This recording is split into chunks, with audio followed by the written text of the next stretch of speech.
आज बहुत से लोग इस उम्मीद में रहते हैं हम प्रभु यीशु मसीह के साथ जाएंगे, हम प्रभु यीशु मसीह के साथ जाएंगे। आने वाला वक्त बताएगा कि कौन जाएगा। क्या आपका चरित्र, क्या आपका कैरेक्टर, क्या आपके सोच, क्या आपका विचार, क्या आपका रहन सहन इस बात को प्रमाणित करता है कि आप प्रभु यीशु मसीह के साथ जाएंगे।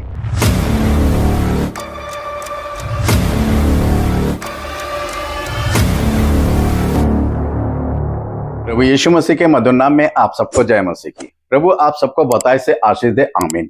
हम बात कर रहे हैं प्रकाशित वाक्य की पुस्तक के विषय में। प्रकाशित वाक्य के इस श्रृंखला में आप सभी का स्वागत है। प्रकाशित वाक्य के 7 खंडों में से हम 5वें खंड में हैं और पिछले संदेश में हमने प्रकाशित वाक्य 14 अध्याय उसके 6 पद से लेकर 13 पद के विषय में, उसके 5वें और अंतिम भाग के विषय में सीखा था। आज हम सीखेंगे प्रकाशित वाक्य 14 अध्याय उसका 14 पद से लेकर 20 पद तक के विषयों में सीखेंगे। ये प्रकाशित वाक्य 14 अध्याय और 14 से 20 पद तक जो है, इनका एक ही विषय है, कटनी। याद रखें कि कटनी, इस शब्द को दिमाग के अंदर बसा के रखें। प्रकाशित वाक्य में जो ये 7 पद हैं और इसमें जो कटनी का मतलब आया है, यहां पर 2 प्रकार की कटनी है, ये ध्यान रखिएगा। इसलिए इसके हम 2 भाग के विषय में सीखेंगे कि परमेश्वर का वचन क्या कहता है, और कटनी के विषय में कि पृथ्वी की फसल पक गई है और उसको जो है कटनी का समय आ गया है। इसका मतलब क्या है?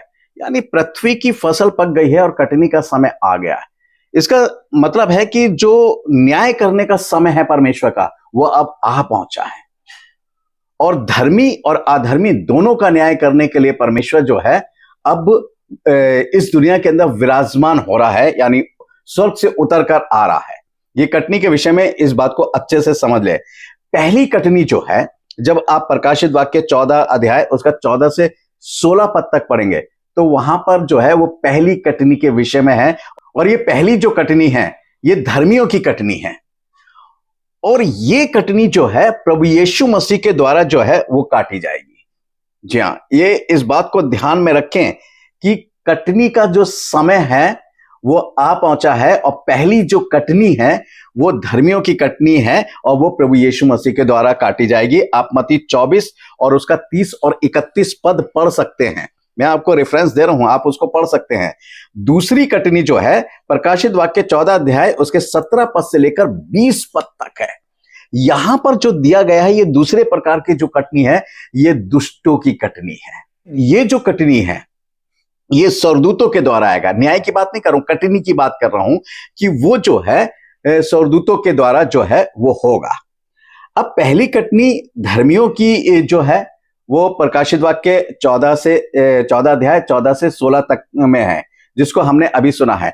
परंतु हम जो हैं इससे पहले कि प्रकाशित वाक्य 14 अध्याय 14 के 16 पद को एक्सप्लेन करें, पहले हम इसको रीड कर लेते हैं, फिर हम इसकी रूपरेखा को देखेंगे कि इसकी रूपरेखा क्या है। प्रकाशित वाक्य 14 अध्याय उसका 14 से 16 तक पहली कटनी के विषय में हम पढ़ रहे हैं।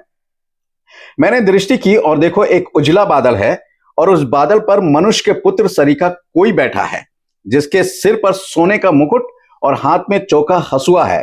फिर एक और स्वर्गदूत ने मंदिर में से निकलकर उससे जो बादल पर बैठा था बड़े शब्द से पुकार कर कहा, अपना हसुआ लगाकर लवनी कर, क्योंकि लवने का समय आ पहुंचा है, इसलिए कि पृथ्वी की खेती पक चुकी है। अतः जो बादल पर बैठा था उसने पृथ्वी पर अपना हसुआ लगाया और पृथ्वी की लवनी की गई। यहां पर जो है ये 16 पद तक है, ये पृथ्वी पर। पहले हम अब इसकी रूपरेखा को देख ले। उजला बादल जो है वो परमेश्वर की उपस्थिति को महिमा सहित जो है वो प्रकट करता है। परमेश्वर की उपस्थिति का मतलब प्रभु यीशु मसीह की उपस्थिति, क्योंकि उजले बादल पर प्रभु यीशु मसीह आ रहा है। और इसका जो मुख्य कारण भी है कि ये यीशु मसीह की सेकंड कमिंग को, यानी दूसरे आगमन को भी प्रकट करता है। मनुष्य का पुत्र यानी ये प्रभु यीशु मसीह की एक विशेष उपाधि है जो मनुष्य का पुत्र कहलाया गया है। वो सोने का मुकुट यहां पर जो दिया गया है, यानी प्रभु यीशु मसीह के लिए दिया गया है कि प्रभु यीशु मसीह जो है अब कांटों का मुकुट पहनकर नहीं आ रहा है, वो अब वो क्या राजा का मुकुट पहनकर आ रहा है। वो विजय राजा है और यहाँ पर चोखा हसुआ जो है वो न्याय का एक उपकरण है। जी हाँ, स्वर्गदूत यानी परमेश्वर का संदेशवाहक है। मंदिर स्वर्गीय मंदिर जहां परमेश्वर की उपस्थिति है। और कटनी है कि फसल के कटने का समय है और इकट्ठा करने का है। इसका मतलब है कि यहाँ पर जो है प्रभु यीशु मसीह जो है वो धर्मी लोगों को इकट्ठा करने आ रहा है और परमेश्वर के राज्य में ले जाने के लिए आ रहा है। ये बड़ा ध्यान करने की बात है। लवने का समय का मतलब है कि न्याय का समय और धर्मी लोगों को इकट्ठा करने का समय। पृथ्वी की खेती पक गई है, यानी न्याय का समय जो है इस पृथ्वी के ऊपर आ चुका है। आपने देखा यह है इसकी रूपरेखा। अब हम बात करते उजले बादल को, कि उजले बादल पर देखा।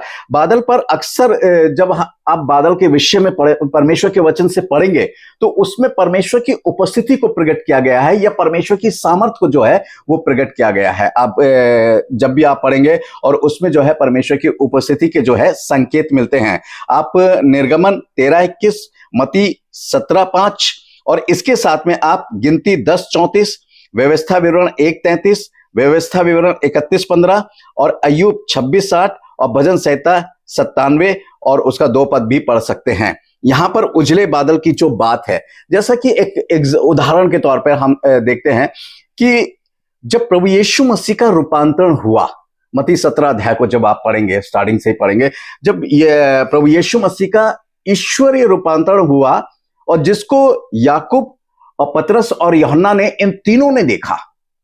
इन तीनों ने यीशु मसीह के उस ईश्वरीय रूप को देखा और उसके साथ में उन्होंने एलिया और मूसा को भी उससे बातें करते हुए देखा। तभी उन्होंने पतरस कुछ कह रहा था और इससे पहले कि वो कुछ उसकी बात पूरी होती, एक उजला बादल आ गया वहां पर और उनके ऊपर छा गया और वो उस उजले बादल से एक आकाशवाणी हुई कि ये मेरा प्रिय पुत्र है जिससे मैं अति प्रसन्न हूं। जी हाँ, अब वो उजला बादल जो आया है, यहां पर मैं उदाहरण उजले बादल का इसलिए दे रहा हूं ताकि आप समझ जाएं कि उजले बादल में क्या है, परमेश्वर की उपस्थिति है। वहां पर परमेश्वर का जो है परमेश्वर उपस्थित है और वहां से वो आवाज देकर या बात कर कर उनको समझाना चाहता है। जब आप मरकुस 8 अध्याय उसका 38 पद पढ़ेंगे, यहां लिखा है, जो कोई इस व्यभिचारी और पापी जाति के बीच मुझसे और मेरी बातों से लड़ जाएगा, मनुष्य का पुत्र भी जब वह पवित्र दूतों के साथ अपने पिता की महिमा सहित आएगा तब उससे भी लड़ जाएगा। अब यहां पर जो कहने का मतलब है, ये जो रेफरेंस पढ़ाया है कि प्रभु यीशु मसीह भी जब अपने पिता की महिमा के साथ आएगा। अब वहां पर यहां पर क्या दिखाया, उजला बादल दिखाया, यानी उजले बादल पर प्रभु यीशु मसीह आ रहा, सेकंड कमिंग यानी दूसरा आगमन जो है प्रभु यीशु मसीह का पूरा हो रहा है, वो आ रहा है। तो वहां पर जो उज्जवल बादल का मतलब है कि प्रभु यीशु मसीह जिस पर बैठकर आ रहा है, जहां परमेश्वर को मत्ती 17 और उसके 5 पद में दर्शाया गया कि वो ईश्वर है और ईश्वर की वाणी उसमें से सुनाई दी, ऐसे ही प्रभु यीशु मसीह का उज्जवल बादल के साथ आने का मतलब है कि वो ईश्वरीय रूप में आ रहा है, वो न्याय करने आ रहा है, वो राजाओं का राजा बनकर आ रहा है, वो विजय राजा होकर जो है वो आ रहा है। ये बहुत इस बात को बड़े अच्छे से समझे। फिर हम इसके एक दूसरे पॉइंट पे आता है, मनुष्य का पुत्र। प्रभु यीशु मसीह को कई बार मनुष्य का पुत्र जो है न्यू टेस्टमेंट के अंदर जो है अक्सर कहा गया और प्रभु यीशु मसीह ने खुद अपने आप को भी मनुष्य का पुत्र घोषित किया है। आप मत्ती 24 का 30 पढ़ सकते हैं, मत्ती 26 का 64 पढ़ सकते हैं। आप इनको पढ़ सकते हैं कि यहां पर परमेश्वर क्या कह रहा है। अब मैं आपको बहुत पुराने समय में ले जाना चाहता हूं, डैनियल के समय में ले जाना चाहता हूं। डैनियल के समय में इसलिए ले जाना चाहता हूं क्योंकि डैनियल एक दर्शन देखता है और वो बादल पर किसी को आते हुए देखता। अब वो किसको देख रहा है, डैनियल एक्सप्लेन करता है इस बात को। ये विशेष बात है और पुराने नियम में कई लोगों ने प्रभु यीशु मसीह का दर्शन देखा है। तो यहां पर आप मेरे साथ निकाल सकते हैं डैनियल 7 अध्याय उसका 13वां पद है। मैंने रात में स्वप्न में देखा और देखो, मनुष्य के संतान सा कोई आकाश के बादलों समेत आ रहा था और वे उस अति प्राचीन के पास पहुंचा और उसको वे उसके समीप लाए। अब यहां पर क्या है, कहता है कि डैनियल क्या देख रहा है, दर्शन देख रहा है। अब डैनियल जो है रात में स्वप्न के अंदर दर्शन देख रहा है। उसने एक सपना देखा और सपना क्या देखा है कि देखो मनुष्य की संतान सा कोई बादलों पर आ रहा है। अब यहां पर डैनियल जो क्या देख रहा है, यीशु मसीह के दूसरे आगमन को देख रहा है। क्योंकि आकाश के बाद अब आप ये नहीं कहना कि क्या पता वो यीशु मसीह का पहला आगमन हो, क्योंकि पहला आगमन इसलिए नहीं हो सकता क्योंकि वो बादलों पर आता हुआ देख रहा है। ये ध्यान करना कि बहुत से लोग कंफ्यूज आएंगे कि भाई डैनियल के समय में तो यीशु मसीह आया नहीं था, तो हो सकता है वो उसका पहला आगमन हो। पहला आगमन नहीं था, क्योंकि पहला आगमन यीशु मसीह के बादलों पर आने का नहीं था, बल्कि कुंवारी मरियम से जन्म लेने का था पहला आगमन जो था। दूसरा आगमन जो है वो आकाश के बादलों पर, यानी डैनियल क्या देख रहा है, डैनियल जो देख रहा है वो यीशु मसीह के दूसरे आगमन को देख रहा है। अब यीशु मसीह के वो दूसरे आगमन को देखता है और किस तरीके से देखता है और वो बताता है। आप मनुष्य के संतान के रूप में वो देखता है, और इसके लिए आप मनुष्य के संतान के रूप में या आप पढ़ सकते हैं मत्ती 24 का 30, मत्ती 26 का 64, मरकुस 13 26, मरकुस 14 का 62, लूका 21 का 27 और प्रकाशित वाक्य 1 का 7। यानी आकाश के बादलों पर वो जो है वो आ रहा है। यहां पर जो रेफरेंस दिए हैं वो आकाश के बादलों पर प्रभु यीशु मसीह के आने का वर्णन है, यानी सेकंड कमिंग जो है, यानी दूसरा आगमन जो है वो है। अब हमने आउटलाइन में पढ़ा था कि सोने का मुकुट पहने हुए हैं वो मनुष्य के संतान सा कोई जो सोने का मुकुट पहने हुए। अब सोने का मुकुट पहने हुए ये प्रभु यीशु मसीह के लिए। प्रभु यीशु मसीह कांटों का मुकुट पहनकर नहीं आ रहा है, यानी उद्धारकर्ता बनकर नहीं आ रहा है। वो ध्यान दीजिएगा, वो अब उद्धारकर्ता बनकर नहीं आ रहा है, बल्कि परमेश्वर का वचन क्या कहता है कि वो सोने का मुकुट यानी वो राजा बनकर आ रहा है। अब राजा बनकर आ रहा है तो राजदंड उसके हाथ में है न्याय का, और न्याय का राजदंड उसके हाथ में है, तो वो न्याय करने के लिए आ रहा है। और जब वो न्याय करेगा और अगर हम उसके न्याय में खरे उतरे, निर्दोष साबित हुए, तो हमारे वारे न्यारे हैं, हम परमेश्वर के राज में बड़े आनंद के साथ होंगे। परंतु याद रखिए, यदि उसके न्याय में खरे नहीं उतरे और निर्दोष साबित नहीं हुए तो भयंकर परिणाम भुगतने के लिए तैयार रहे, बहुत ही भयंकर परिणाम। और उन भयंकर परिणामों के बारे में अगर आप जानना चाहते हैं तो नरक की पीड़ा के जो वीडियो पड़े हुए आप उनको देखिए। मेरे बहुत से संदेश ऐसे हैं, नरक की पीड़ा है, अधलोक है, आप उनको देखिए, समझ जाएंगे कि वहां पर कैसा जो आनंद यहां पृथ्वी पर हम कर रहे हैं ना, जो भोग विलास कर रहे हैं, वहां पर क्या होगा सब निकल जाएगा। आप देखिए इस चीज को। और यहां पर क्या है कि प्रभु यीशु मसीह अब राजा के रूप में आ रहा है न्याय करने के लिए। वो विजय राजा है। उसने किसी ऐसी वैसी चीज पर विजय नहीं पाई है, उसने दुनिया पर विजय नहीं पाई है, उसने क्या कहते हैं किसी देश पर विजय नहीं पाई है, बल्कि उसने मृत्यु पर विजय पाई है। उसने उस मृत्यु पर विजय पाई है जिस मृत्यु के कारण पूरी पृथ्वी के ऊपर हाहाकार आज भी मचा हुआ है। आज भी बहुत सी चीजें हैं। वो है प्रकाशित वाक्य 19 के 16 पद में क्या लिखा है, उसके वस्त्र और जांघ पर यह नाम लिखा है, राजाओं का राजा और प्रभुओं का प्रभु। जी हाँ, वो राजाओं का, जितने भी राजा हैं उन सब का राजा बन के आ रहा है। नंबर एक बात। और जितने भी इस दुनिया में प्रभुता करते हैं उन सब पर प्रभुता करने आ रहा है वो। जी हाँ, आप ये मत सोचिए, वो उन जो प्रभुता करते हैं उन पर प्रभु प्रभुता करता है। जो राजा हैं, जो राज ठाट बाट से रहते हैं, उनके ऊपर वो राजा बनकर जो है वो आ रहा है। और परमेश्वर का वचन कहता है कि ये नाम उसकी जांघ पर और उसके वस्त्र पर लिखा हुआ है कि राजाओं का राजा और प्रभु का प्रभु।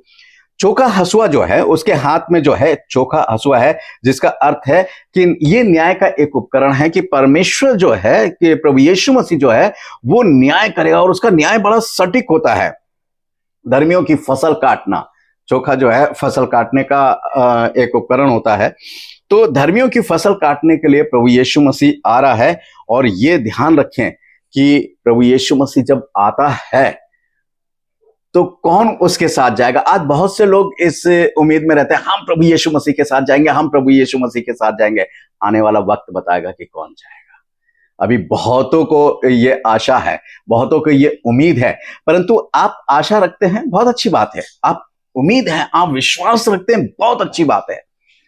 परंतु क्या आपका जीवन, क्या आपका चरित्र, क्या आपका कैरेक्टर, क्या आपके सोच, क्या आपका विचार, क्या आपका रहन सहन इस बात को प्रमाणित करता है कि आप प्रभु यीशु मसीह के साथ जाएंगे?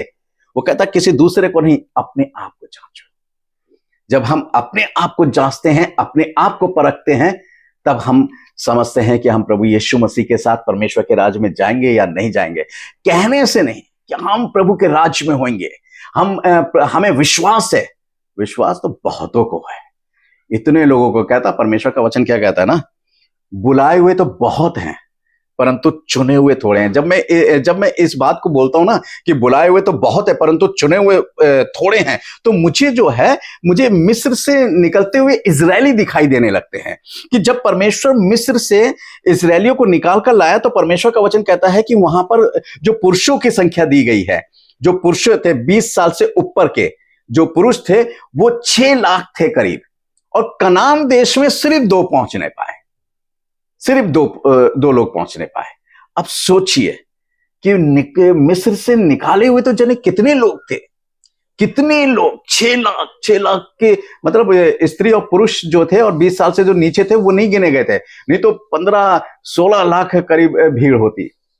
उसमें से 6 लाख में से 2 लोग पहुंचना और बाकी लोग नहीं पहुंचे, ये बहुत मायने। आज भी बहुत लोग कहते हैं हम पहुंचेंगे, हम विश्वास है, हमें प्रभु यीशु मसीह में विश्वास है। आप कितना भी विश्वास कर लो, तो आने वाला समय बताएगा। आपका जीवन, आपका चरित्र, आपकी बोलचाल, आपकी भाषा, आपकी रहन सहन, आपके पड़ोसी में, आप अपने पड़ोस में किस तरीके से रहते हैं, आप अपने समाज में किस तरीके से रहते हैं, वो बखान करते हैं कि आप परमेश्वर के राज्य में जाएंगे या नहीं जाएंगे। वो उनकी गवाही होती है। और इसलिए इन चीजों को बहुत ध्यान से समझें। फिर हम यहां पर बात करते हैं एक सरदूत की, जो सरदूत मंदिर में से निकला। ये सरदूत जो है, जो मंदिर में से निकला, ये परमेश्वर का संदेश वाहक है। और वो संदेश लेकर जो है वो प्रभु यीशु मसीह के पास पहुंचता है और प्रभु यीशु मसीह को जो है पिता परमेश्वर का संदेश देता है। ये मत सोचिएगा कि वो आज्ञा दे रहा है, वो मंदिर में से निकलकर पिता परमेश्वर का संदेश प्रभु यीशु मसीह तक पहुंचाता है। और वो पहुंचाता है कि तू अब लबनी कर, लबने का समय आ गया है। और मंदिर जो है, मंदिर वो स्वर्ग में जो मंदिर है वो स्वर्गीय मंदिर है, जहां परमेश्वर का सिंहासन है और जहां परमेश्वर विराजमान है। और इस बात की भविष्यवाणी जो है हबाकुक करता है। आप पढ़िएगा, हबाकुक 2 अध्याय निकाल लीजिए और उसका 20 पद। यहां पर लिखा हुआ है, परंतु यहोवा अपने मंदिर में है, समस्त पृथ्वी उसके सामने चुप रहे। क्या लिखा? हबाकुक क्या कह रहा है? हबाकुक उस समय की भविष्यवाणी कर रहा है, ये इसी समय की, अंत समय की, कि अब परमेश्वर अपने मंदिर में विराजमान हो चुका है और इसलिए समस्त पृथ्वी के लोग जो हैं अब खामोश हो जाएं, क्योंकि अब न्याय हो रहा है। आप जब कोर्ट जाते हैं, कोर्ट में जज बैठा होता है और वहां पर जज के सामने क्या कोई बोल सकता है? क्या आप अपनी बातें करने में मगन हो सकते हैं? क्या आप वहां पर अपना कोई भी मन मर्जी का काम कर सकते हैं? नहीं कर सकते, क्योंकि जज बैठा हुआ है। और जज के सामने हर एक जन खामोश रहता है, चुपचाप रहता है। क्यों खामोश रहता है? क्योंकि जज के सामने कोई बोल नहीं सकता। अगर बोलेगा तो वो दंड का भागीदार हो जाएगा और जज जो है उसे दंडित भी कर सकता है। इसलिए जज जिसे परमिशन देता है वही बोल सकता है। सोचिए, वो जो है न्यायकर्ताओं का न्याय करता है, जजों का जज है वो परमेश्वर, जो अपने मंदिर में बैठ चुका है। और इसलिए वो कह रहे हैं कि चुपचाप रहो, अब खामोश हो जाओ सब, क्योंकि अब जज जो सबसे बड़ा इस दुनिया का, ब्रह्मांड का जज है, वो अब अपने मंदिर में जजमेंट करने के लिए बैठ चुका है। अब खामोश रहें तो बहुत ही बेहतर होगा। यहां परमेश्वर का वचन कहता है, और सरदूत जो है वो संदेश देता है यीशु मसीह को उस मंदिर में से, जहां एक बहुत बड़ा महान जज जजमेंट करने के लिए बैठा हुआ है। वो अपने सरदूत को, अपने संदेशवाहक को आज्ञा देता है कि जाकर मेरे पुत्र से कह दे कि अब लबने का समय आ गया है और पृथ्वी की खेती पक चुकी है।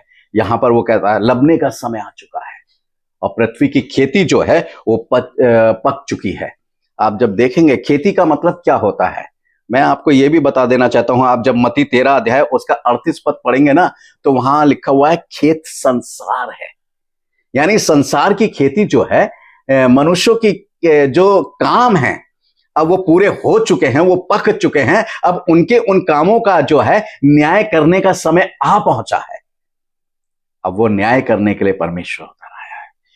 तो प्यारे मेरे प्यारे भाइयों बहनों, यहां परमेश्वर का वचन जो इस बात को कह रहा है, इस चीज को हम बहुत अच्छे से समझ ले कि परमेश्वर क्या कहता है।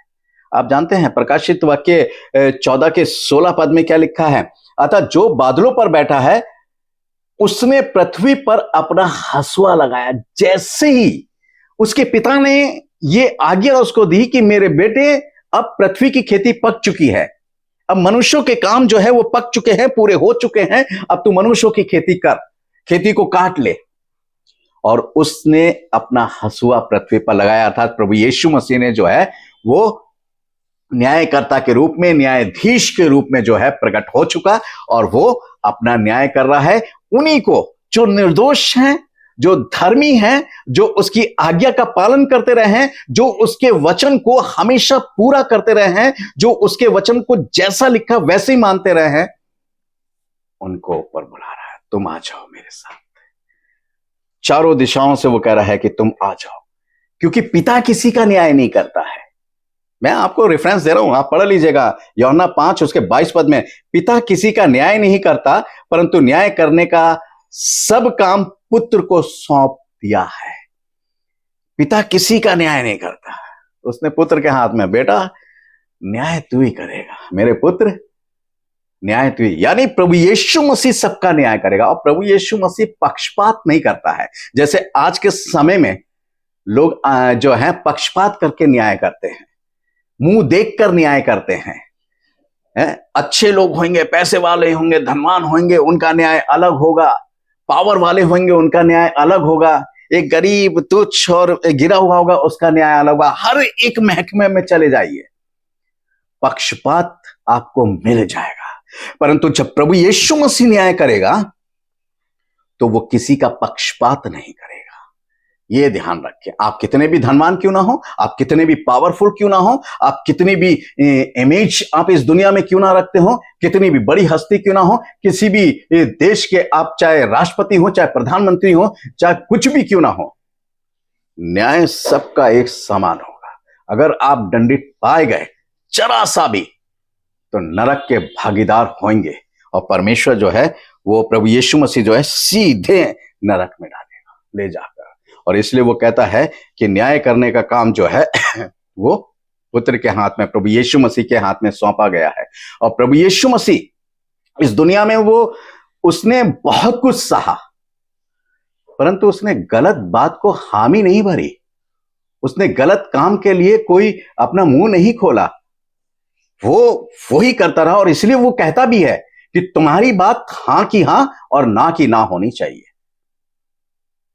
और उसने ये करके दिखाया, उसने मृत्यु को सहन कर लिया, उसने क्रूस की मृत्यु को सहन कर लिया, उसने 39 कोड़े सहन कर लिया, उसने कांटों का मुकुट पहन लिया, उसने हाथ पैरों में कीलें ठुकवा ली, मगर उसने अन्याय वाली बात में हामी नहीं भरी, उसने गलत बात में हामी नहीं भरी। उसने कहा जो गलत है वो गलत है, आप मार डालो, मैं आया ही मनुष्यों के लिए अपना बलिदान देने के लिए हूं। तो ये प्रभु यीशु मसीह का न्याय है। वो कहता है कि पृथ्वी की लवनी की गई, इसका अर्थ है कि जो विश्वास की आत्माएं हैं, जो धर्मी लोग हैं, वो परमेश्वर के राज के लिए इकट्ठा किए गए। किसके द्वारा? प्रभु यीशु मसीह के द्वारा।